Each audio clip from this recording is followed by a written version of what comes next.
Et du coup, si vous aviez un enseignement à tirer de toutes ces visites à domicile sur les attentes, numéro 1, 2, 3, des seniors comme ça qui sont tout seuls au moment des fêtes, quel est le petit truc qui peut juste leur faire du bien à ce moment-là? Alors, c'est vrai que voir quelqu'un. Voir quelqu'un, malheureusement, beaucoup d'entre elles sont totalement isolées, c'est-à-dire qu'elles n'ont plus de parents, elles n'ont voient parfois plus d'amis, et l'auxiliaire de vie est souvent la seule personne qu'elles voient de la journée.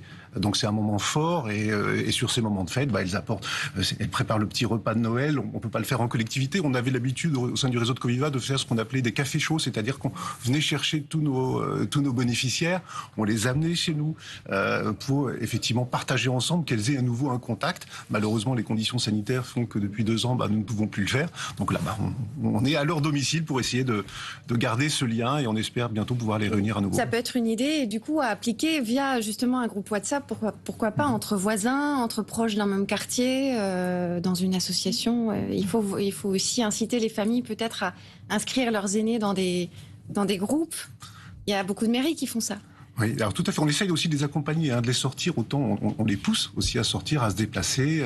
Si elles peuvent appartenir à un club de jeux de cartes, aller voir une exposition. Voilà, tous ces moments de vie, effectivement, sont importants. Merci beaucoup d'être venu sur le plateau de France Info. Je rappelle un chiffre, parce que là, on parle de Noël, mais d'après l'association Les Petits Pères des Pauvres, en 2020, 900 000 personnes de plus de 60 ans étaient isolées, et 300 000, un tiers d'entre elles étaient confrontées à un isolement extrême.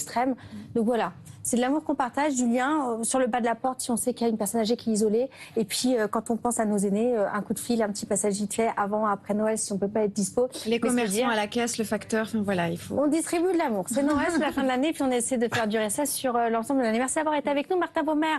Je sais que vous avez beaucoup d'amour à donner, mais là, c'est pas le lieu. À 10h, on parle de quoi?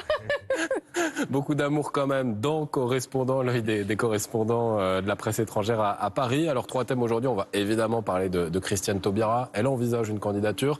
On va parler de temps de parole du président ou du candidat. Et puis on va aussi parler Jeux Olympiques. Faut-il, oui ou non, boycotter diplomatiquement les Jeux de Pékin qui débutent en février? C'est dans 2 minutes dans Correspondant. Allez, on reste ensemble. Merci beaucoup. Restez avec nous. La matinée continue sur France Info. On vous embrasse. Merci Camille. Très belle fête de fin d'année à tous. Allez, partez en famille. Pour Noël.